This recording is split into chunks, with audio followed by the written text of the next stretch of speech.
मध्य प्रदेश के सरगुजा और सीहोर जिलों में सूदखोरों के खिलाफ पुलिस के अभियान को जोरदार कामयाबी मिली है। देश को आजाद हुए तो वर्षों बीत गए, लेकिन कोयला अंचल क्षेत्र का मजदूर आज भी गुलाम है। गणतंत्र से इन मजदूरों की अज्ञानता, कमजोरी एवं भोलेपन का फायदा उठाकर इन साहूकारों ने सरगुजा में जहां हजारों कोयला मजदूरों को पासबुक माफिया के शिकंजे से छुटकारा मिला, तो सीहोर के गांव-गांव में सदियों से चली आ रही साहूकारी प्रथा से गांव वालों को मुक्ति मिली।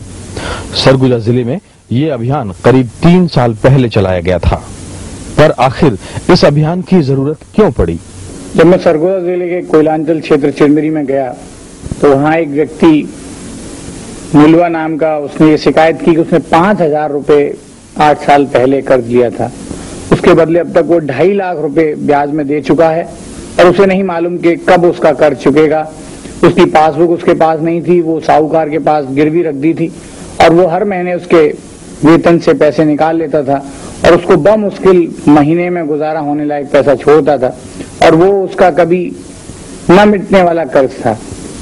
जब मैंने इस तरह का वाकयात देखा तो मैंने वहां SCCL के प्रबंधन से, वहां के पत्रकारों से, वहां के नागरिकों से जब चर्चा की तो उन्होंने कहा कि पूरे कोयलांचल क्षेत्र में सूदखोरों का जाल फैला हुआ है।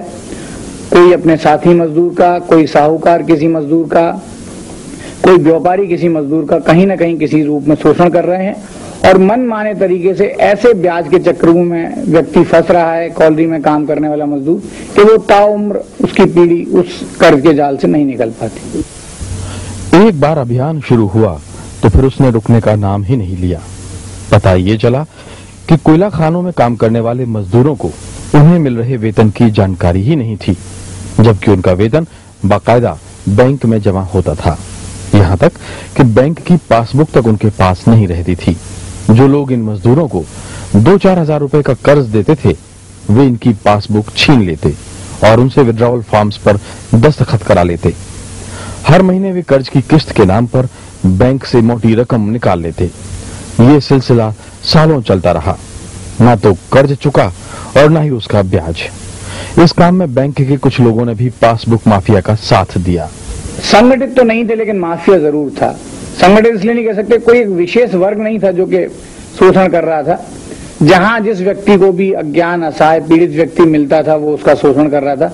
इसलिए एक माफिया के रूप में वहां पर बैंकों के आसपास साहूकारों का, वहां के मजदूर नेताओं का, वहां के बैंक के कुछ कर्मचारियों का एक ऐसा तंत्र इकट्ठा हो गया था जो उन भोले भाले आदिवासी मजदूरों का शोषण कर रहा था। जब पासबुक माफिया का पर्दाफाश हुआ तो मजदूरों और उनके घरों में जैसे बहार हो गई।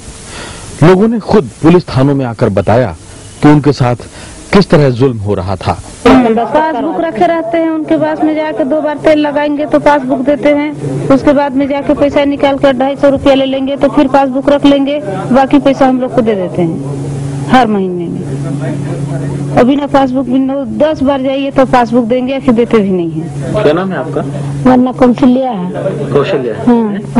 आपके पति ने कितना कर्जा लिया था उनसे? उनके से लिए थे 2,500। कब लिया था?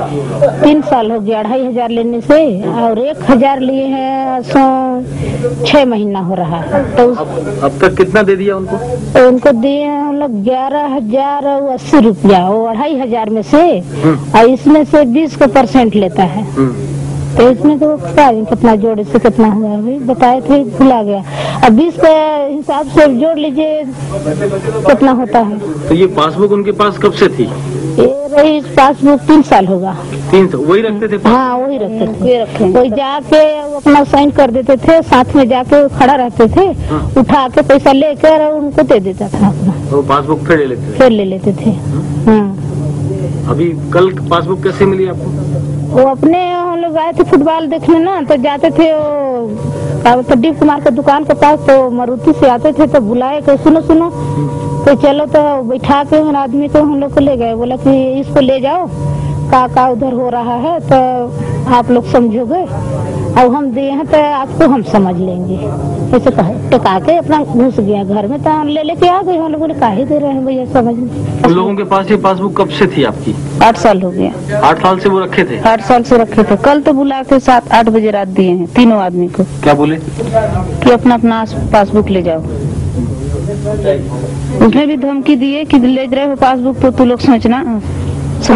आप लोग समझेंगे, हम लोग भी समझेंगे। हम लोग भी दिए हैं तो हम लोग भी समझेंगे, आप लोग लिए तो आप भी समझेंगे।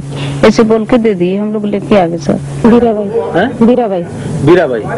तो आपके पति ने कितना कर्जा लिया था? 4000। और कितना आप तक दे चुके हैं? 400 4 महीना दिए हैं। हाँ। और 400 11 महीना, ऐसा।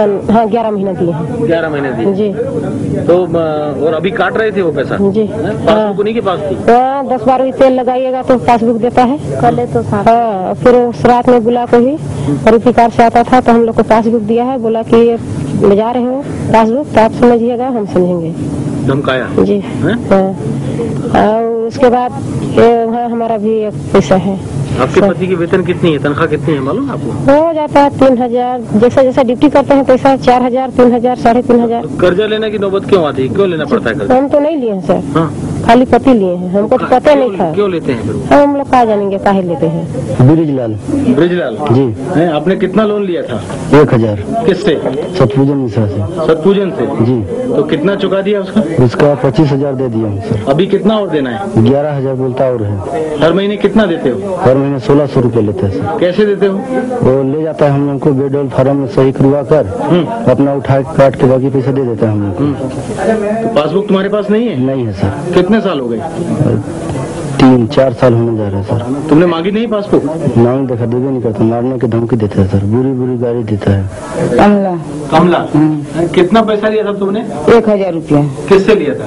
रामचंद्र सिंह। कितने साल पहले? हो गया 10-12 साल।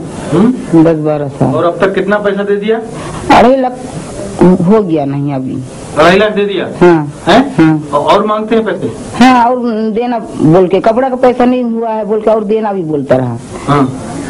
और तुम्हारा जो बैंक में पैसा जमा होता था वेतन का, सैलरी का, दफ्तर से मिलता था, वो तुम लेते थे? हाँ, नहीं उठाता रहा, हमारा आदमी भी नहीं उठाता। दस्तखत कर देने से वही उठा के वही देता रहा। 405 मांगने से भी घर में फला है क्या बोल के हमको उल्टा 10 ठो बात सुनाता रहा। क्या धमकाता था? हाँ, पहले घर में फला है तो पैसा मांगने आते हो बार बार,